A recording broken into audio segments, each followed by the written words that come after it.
On this episode of The Eternities, the sex and pleasure coach, Sarah Rose Bright. It's really using sexual energy to access different states of consciousness. You know, that's something that you can do on your own in a solo practice. It's something you can do with another person. It's something that you can do in groups. It can almost be like a meditation. So for me, sometimes I use it to access information or intuition and different things like that as well as being just, you know, an amazing state to get in.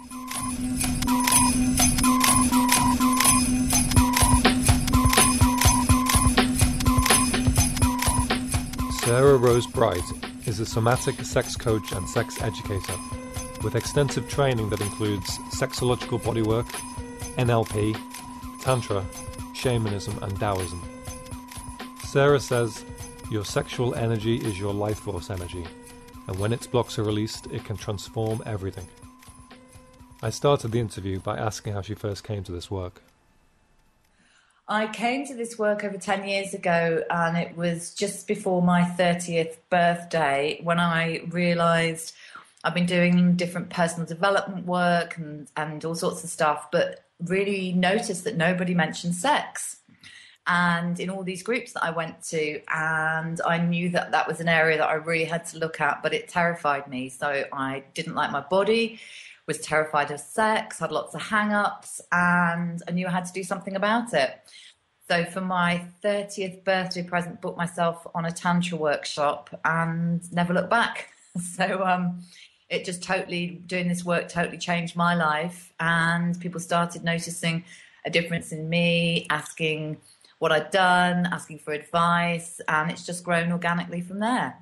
So how long do you think it took for you to actually go from, you know, where you started with this kind of thing, feeling scared and all that, to actually thinking, I want to make this my job? The very first night, actually. The very first night that I did this work, the Tantra workshop, I said to my teacher, I'm going to teach this stuff. And here I am. So 10 years on.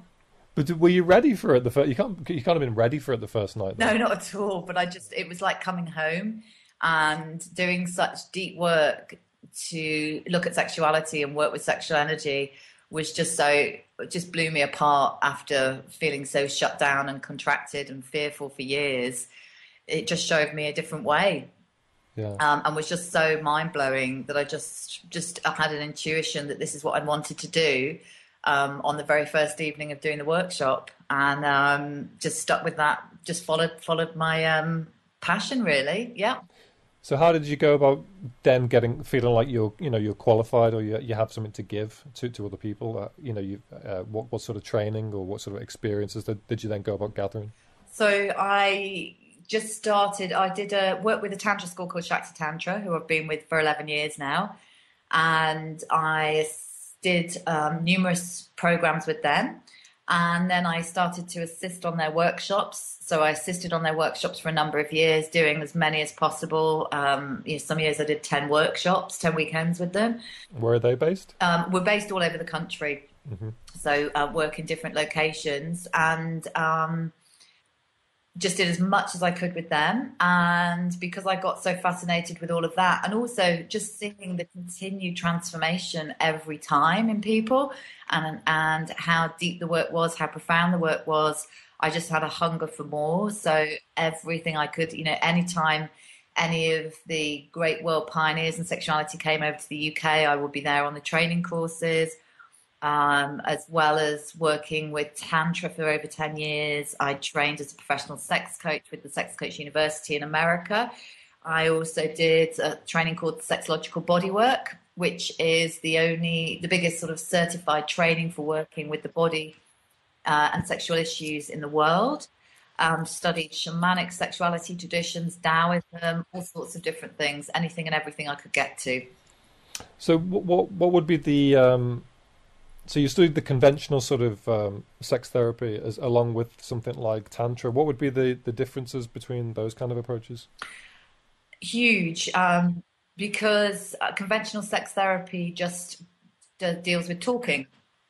And so you're really only dealing with one aspect of the person. You're just dealing with the sort of mental, emotional aspects. And it doesn't, it's limited in how it can help people with the body. which is, yeah, it's limited on how it helps people with the body. And well, people can then maybe go away and and sort of try things for themselves, which can then help them, can't it?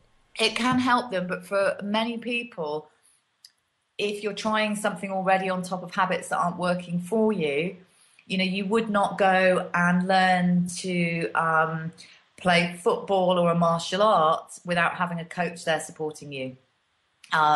Because a coach can then make interventions and suggestions and support you to get the best from the techniques and approaches.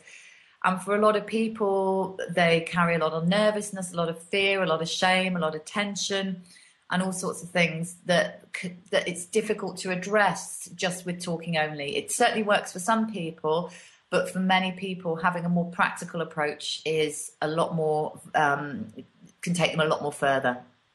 What can Tantra then offer, for example? Because Tantra is the one that's, I think, is most well known, isn't it? Definitely. Tantra is really well known. And Tantra offers so much, and it's using sexuality as a mirror for our growth and development, because there's that lovely phrase, how you are in anything is how you are in everything. So often when we work with our sexuality, it ripples out into lots of different areas of our lives. And something like Tantra can change our perspective of how we can be with our sexuality, because we're taught such a limited slice of what is possible.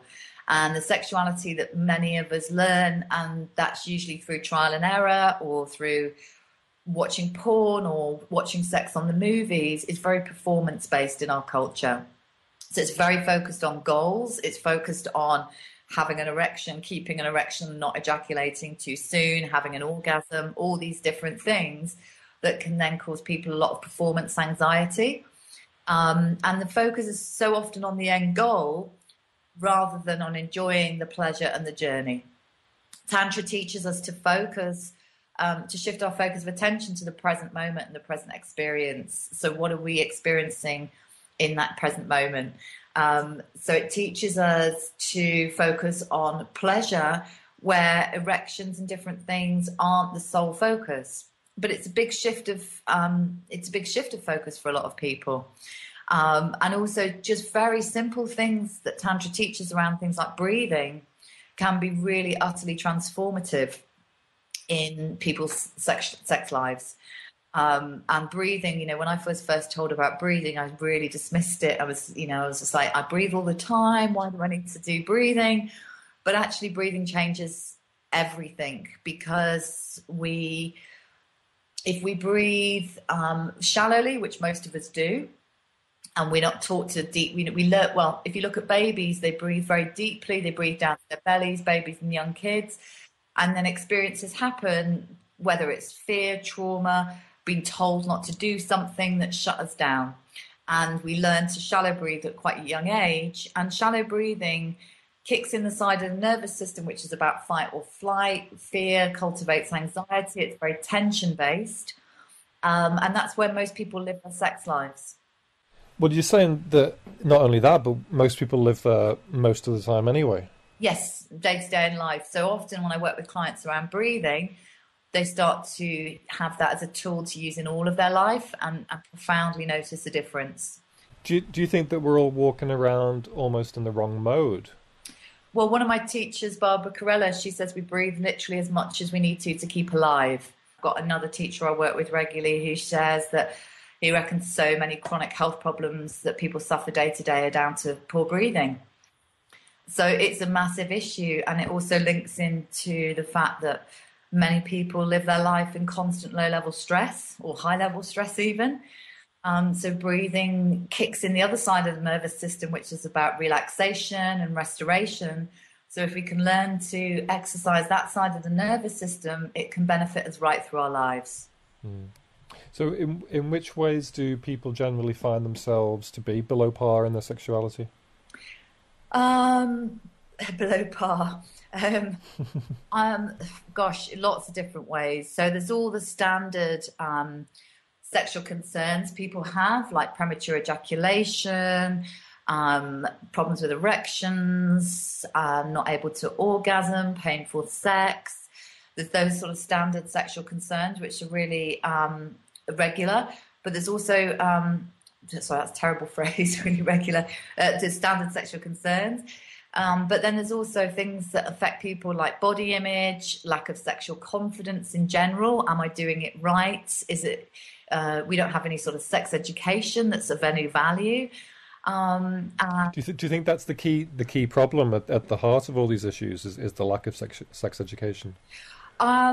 Or the low standard of sex education? I mean, we think we have sex education, don't we? The sex education that we have is very fear-based. So it's more about how not to do things, so how not to get an STI, how not to get pregnant, all of those sort of things, as opposed to a really positive sex education, empowering young people to get to know their bodies, to get to know their own pleasure, to be able to communicate that, to be able to create healthy relationships. So it's not dynamic, our sex education at all. And it's a huge issue because if we had decent sex education, it would save I often say the day I'm out of a job will be a happy one, but that's not going to happen, I don't think, in my lifetime. And we don't also have a culture of learning and practice around sex education as well. And people getting help, there's a huge amount of stigma in getting help. I often have people come to me after having years of suffering with sexual problems, and they've not had the confidence, they've had a lot of fear about talking about this area because we don't talk about it either. It's not just the sex education, it's often never spoke about in families. If it's spoken about among peers, it's often from more of a bravado perspective or putting a show on rather than a genuine... Anecdotal stuff. Yeah, rather than a genuine conversation about how it's really to be a sexual being and the challenges that can have. Yeah, you told me that you often find that clients are literally shaking in the chair when they're with you talking about sex. Absolutely. They'll pick the phone up and I can hear them shaking, and they'll often say how nervous they are. And often the very first meeting, the fear of sharing such intimate information that they've possibly even never shared with partners, let alone a total stranger. Because we don't have very many people that I meet in my work aren't able to talk about it amongst friends or family or close friends or partners. So with that comes a huge amount of shame as well. So one of the things that I'm often asked a huge amount is, am I normal? But I don't think there really is a normal when it comes to sort of human sexuality, especially around things like fantasies. People carry real concerns about their fantasies, about what does it mean as them as an individual. Are they deviant? Are they disgusting? All these words that can come up from my clients. And so I often get them to share them, because once they share them and have them witnessed and hear that they're totally healthy, natural fantasies, that can be really profoundly life-changing just in itself. So do you see any sexual proclivities as abnormal? I think anything that's between two consenting adults is absolutely fine. Most definitely. You don't feel that, or this? I'm not saying that I feel this, but do you think that when you know things like Tantra and how profound sex can be for intimacy and connection and so on, or your own healing, and we've got the rise of things like 50 Shades now and BDSM sexuality, which is more popular than ever seemingly, or at least it's more in the mainstream. Do those things conflict, or do they have overlaps as well, or are people missing a trick if they are going in one direction and totally negating another direction? How do you see all those things fitting together? I feel like our sexuality is very fluid, and what we want to do with that can be very fluid. And it's great to experiment and try different things out. BDSM is an often really misunderstood area, and it's a really vast area in and of itself, from a couple who are using a silk scarf to tie each other up on the bed through to people that live a subdom lifestyle 24/7, and a whole plethora of different possibilities in between.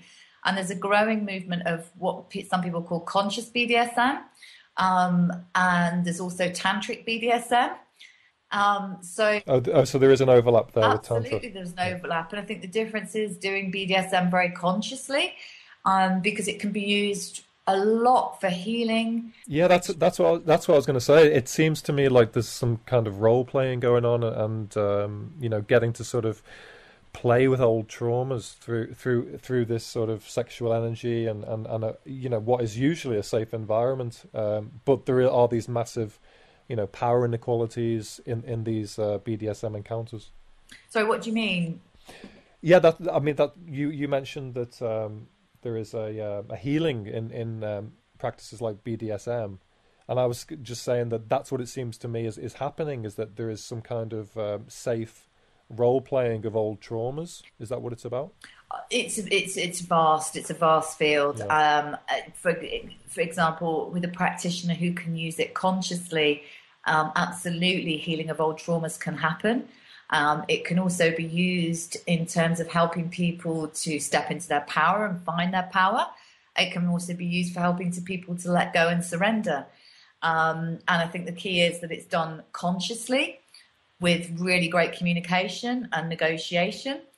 So absolutely, it can be used in a sense. Sometimes all of the outfits and different things that can go with it just help people to step into the roles to explore these different energies and aspects of themselves.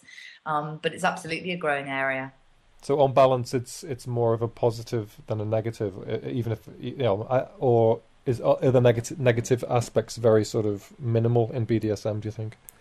I don't know enough. There's definitely places where it's not it's more used of the intent's not conscious around it, and it can be used to play out old dramas and unhealthy patterns and all sorts of very unhealthy ways.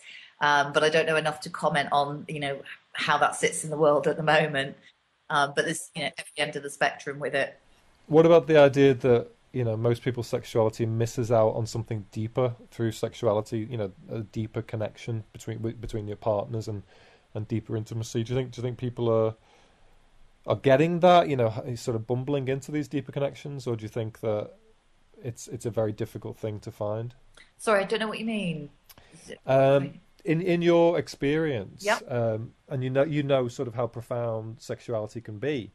Do you think that the average couple is finding deeper connections that are there and available, or do you think that only through sort of real deep work on yourself you can get to those deeper intimate connections? I think some people just naturally have those deeper connections, but for many people, they have no positive role models. In our culture, most people's parents are not positive role models for healthy communication and modeling healthy and deep intimacy. I think we're at a time in our history where, the old model of relationship was very much around economic expediency and inheritance and all different things in the past. Whereas now we're in a time of history where people can choose to be in relationships for all sorts of different reasons, but we don't have any healthy teachings around this. So we don't have any teachings around healthy communication. Things like that should be essential in school, not just about partners, but just healthy communication with other human beings. Yeah, absolutely. Yeah, it'd be a start, wouldn't it? Absolutely. Yeah.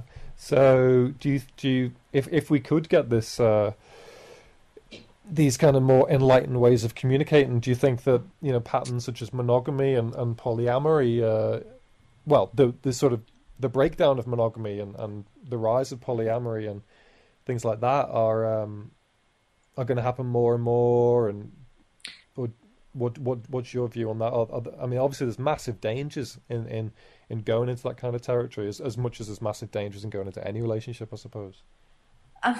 Maybe not. And I guess in terms of things like polyamory, again, the last 30 years, people have really questioned what relationship is about. So it's not even about just being monogamous or polyamorous, people choosing to be single but live apart or have lovers. There's all sorts of different, rather than long-term relationships, there's all sorts of different permutations that are possible. And it's bizarre. We were talking about this in a workshop the other week, that the amount of people that are having affairs, and that's almost accepted by society, but somebody who wants to choose to go and seek maybe a lover outside of their marriage in a conscious way, then that's really shocking news. That's insanity, really. Absolute insanity. So I feel there's a lot of, people having a lot of deep questions about what is relationship, and what are the choices that they have, and what works for them. So it would make sense, wouldn't it, if couples could consciously recognize that they may be healthier in their relationship if they are allowed to have other relationships outside. That would seem like the enlightened and rational, or not rational, but wiser thing to do, wouldn't it? For some people, yes, but for some people, that's not what they want. For some people, they want committed monogamy, but they want to go deeper with one person. No, but what I'm saying is just to at least have that option as something that we can understand as a culture. Absolutely. Yeah, absolutely. And and there is a growing number of, I see it in the field I'm in, of therapists and different people who have that in their personal lives, offering this as a service, supporting people to help make these decisions and choices around their relationships, because it's a tricky territory when we have very few roadmaps for it. However, if it's done consciously, it can be very, very rewarding. So can we talk a little bit about your work and what happens when somebody comes to you? Someone can come to you over Skype for a consultation, but you prefer to work in person. So tell me a little bit about, how you can then help someone, and how you bring your training and experiences to bear in that situation. So I do a lot of work one-to-one, or one-to-two, but I also do work via Skype, because for some people they don't have practitioners offering this work in their local area. So Skype can actually work really well. When people come to see me, we do an assessment and explore what's going on for them. And often I work very holistically. So, for example, if someone comes presenting with premature ejaculation, we'll explore what's happening in their life, what's happening in their intimate relationships, what's happening when they masturbate, what do they do as a job, do they relax, how do they spend their time? Do they have much pleasure in their lives? And we look at the whole thing to then see where are the best next steps going forward. And often with people, I find that they're very busy. They don't have a lot of pleasure in their lives. They don't have a lot of joy in their lives. They're often very critical of themselves. Not always, but it's significant. Maybe carry a lot of shame around sexual issues. There may have been things that have happened in the past that are traumatic, or just lack of sex education. So we explore all of that to then look at, well, what is the best next steps for them? And because each case is really individual, I can have 5 or 6 people phone up with the same problem, but there'll be different things impacting on that problem. So a lot of the work that I do is very practical and working with the body, because take a case again like premature ejaculation. The arousal is happening very quickly in the body. Someone's getting very excited very quickly. It's like a pressure cooker that builds up and just releases without the ability to control it. And so we would work doing all sorts of different things. So, for example, one of the key things I do with clients is just bringing awareness to what's happening in their bodies. Because if you have a sexual problem, often you are in fear of that happening every time you have sex, every time you have intimate situations, but also it can happen when you're on your own. It can happen, masturbating as well. And it becomes a real source of worry and anxiety, which keeps the focus of attention in the head, not connected to what's happening in the body. So I do a lot of work on helping people to just become aware of the sensations or the feelings that are happening in their body, to become aware of their arousal, what's happening at different stages of their arousal. With that, also lots of movement work, looking at how people are in their bodies. So, for example, some people are very tense. They have no movement or flexibility in their pelvic area. We also do a huge amount of work on breathing, because breathing absolutely can change the quality of the sexual experience, but also can be a tool that can really help when you've got a sexual problem to, if someone has a panic attack, the first thing someone will say is take a deep breath. And it's because it works. It literally changes the physiology of the body and can really shift the focus of attention out of the worry of the mind and into the present moment and into sensing and feeling. So a lot of work on that.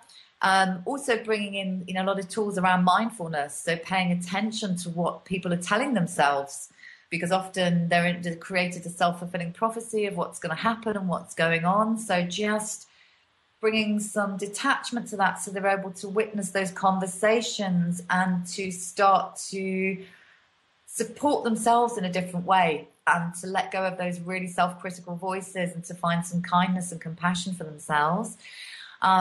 So we do might be teaching people how to touch themselves in a tender way, to connect to their own body and their own experience. So a huge amount of tools and techniques, but also the tools and techniques are great, but it's also really helping people just to relax and be present and to be kinder to themselves. Self-love is a big thing that I work with.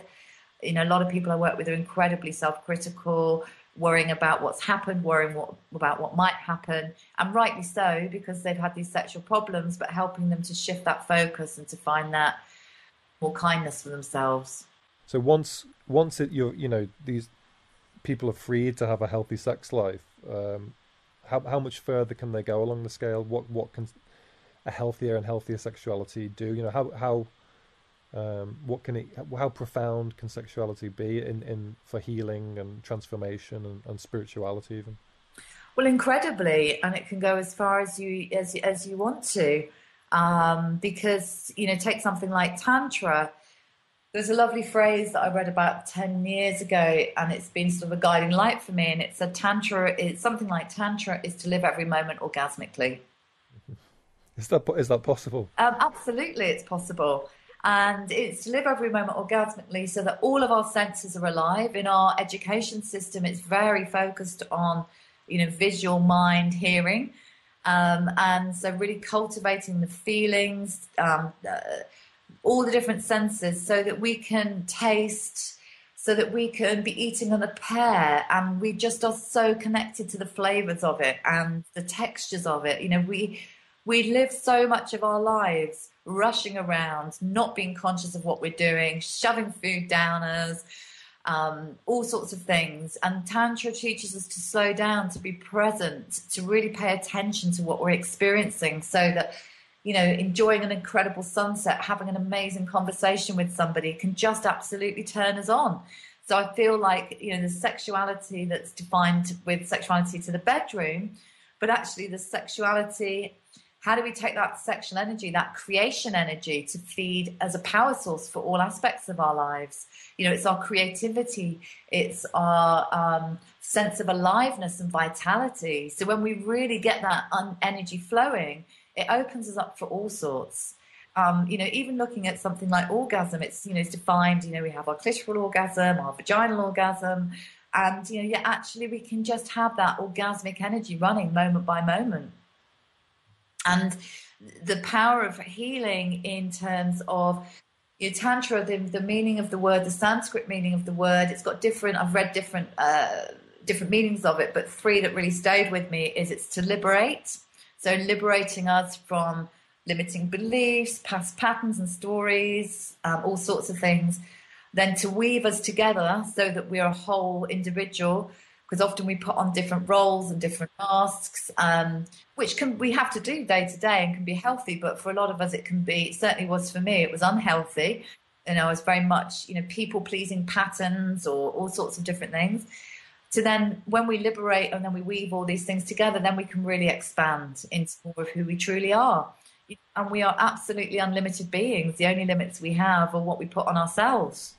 Well, you say that, we need to play different roles and protect ourselves sometimes and so on. But I think that our culture tends to sort of traumatize us into that ability rather than, lead us more gently into those abilities.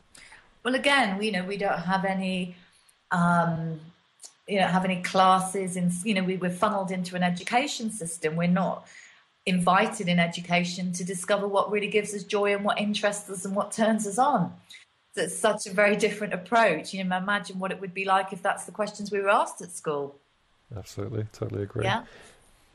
So do you deal with these Eastern esoteric ideas such as Kundalini? Do you subscribe to those kinds of concepts in sexuality, like raising this this energy through the body, or is there like is there an ongoing work and a deeper experience of ecstasy and transcendence through this work that could be sort of related to something like the rise of Kundalini?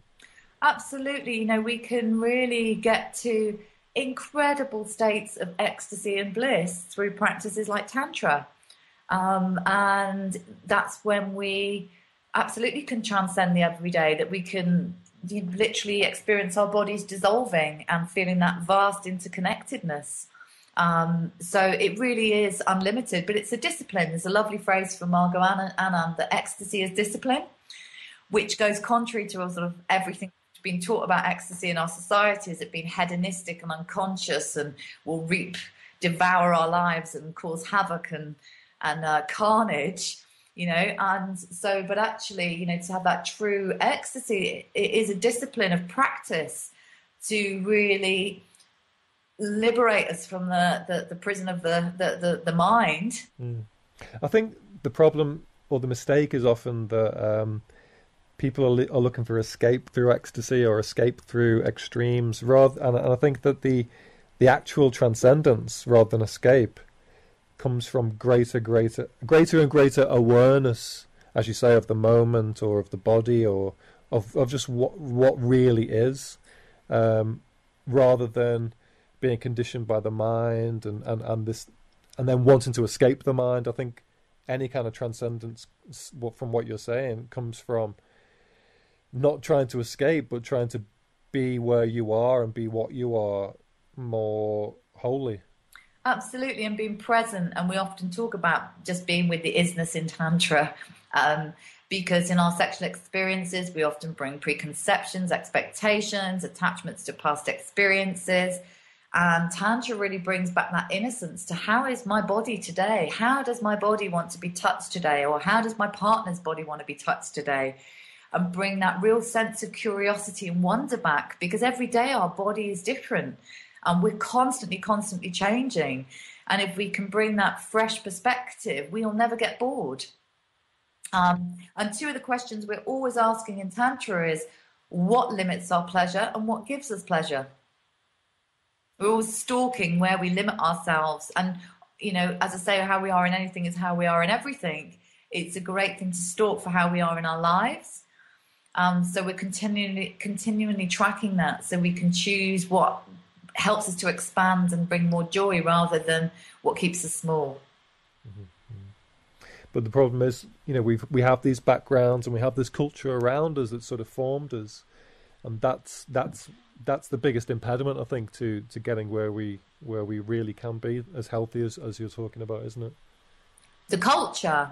Well, the culture, and then to the extent that we are products of our culture, that the culture is then in our psychology through our education and through what surrounds us on a daily basis. So that's why it's really important to stalk it, because often these voices that we have in us, the conditioning that we have in us it keeps us on autopilot. It's so ingrained in who we are. And actually, if we really start to explore it and to question it, it's like, oh, where did that voice come from that told me I can't do that? Or why am I not being spontaneous in this moment? What's holding me back? And we can really track it and see how much of it we carry from the past. But it's only when we have that awareness with it that we can start to be in choice around it. And you also talked about one of the key things in your work is that people aren't relaxed enough. Relaxation is key. People are not having very little space in their lives to relax.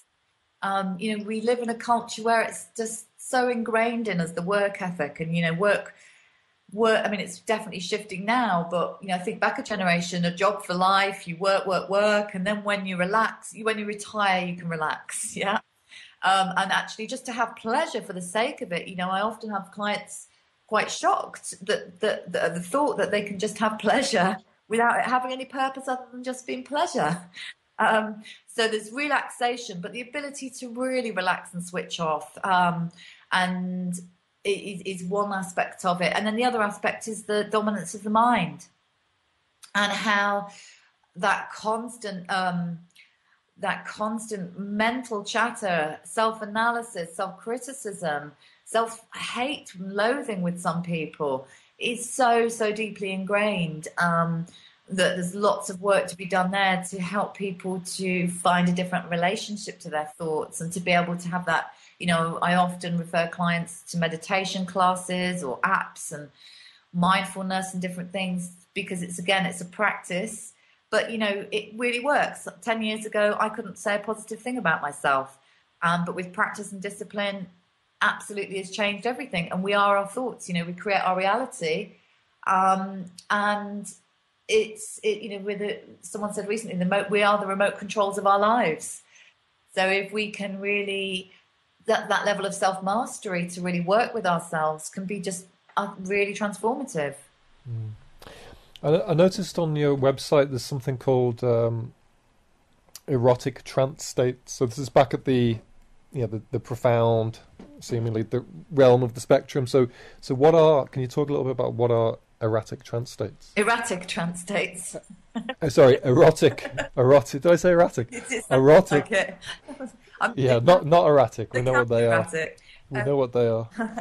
Erotic trance states. Yeah, I mean, if you were to ask other people in the field, you'd probably get a few different answers.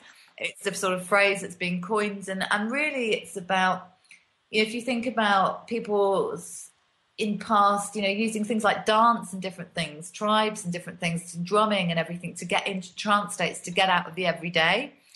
And it's really using sexual energy to access different states of consciousness.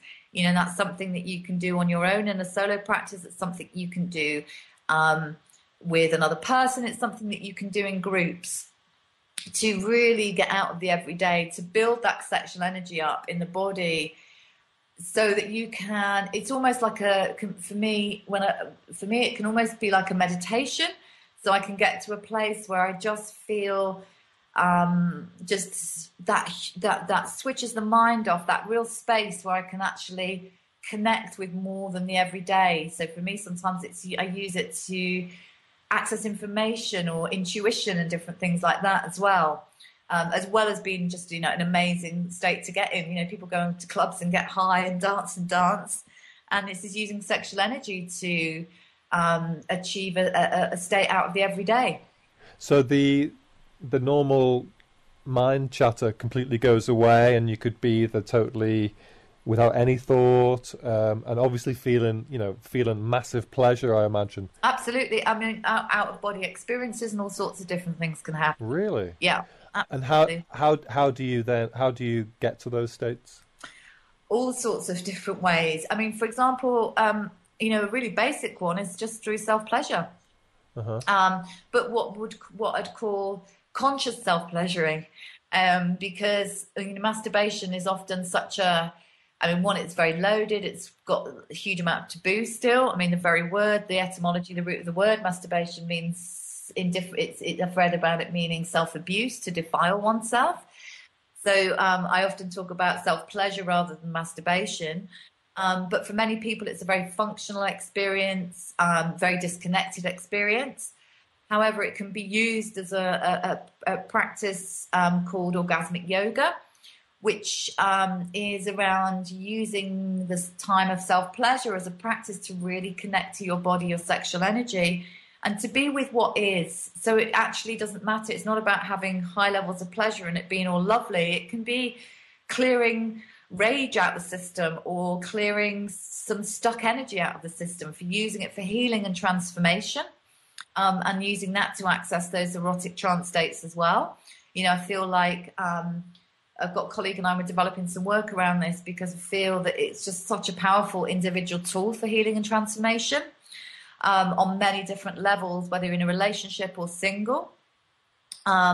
Also with a partner, erotic trance states can be accessed, and also with groups of people. There's groups of people around the world who'll get together and do all sorts of amazing things to collectively ride that group energy and that group wave to access these states beyond the everyday.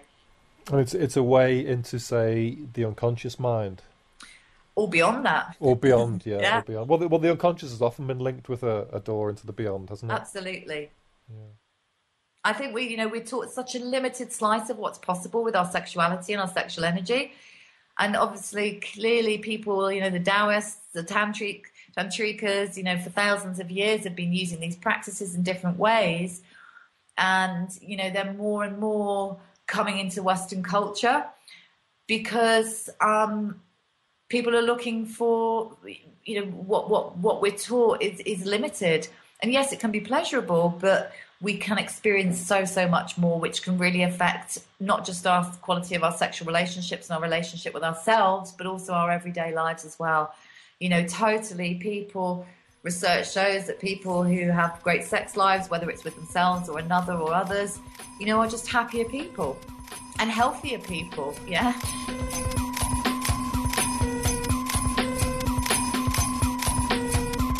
So if anyone wants to contact me, please come to my website, which is www.sarahrosebright.co.uk. It's all lowercase or one word.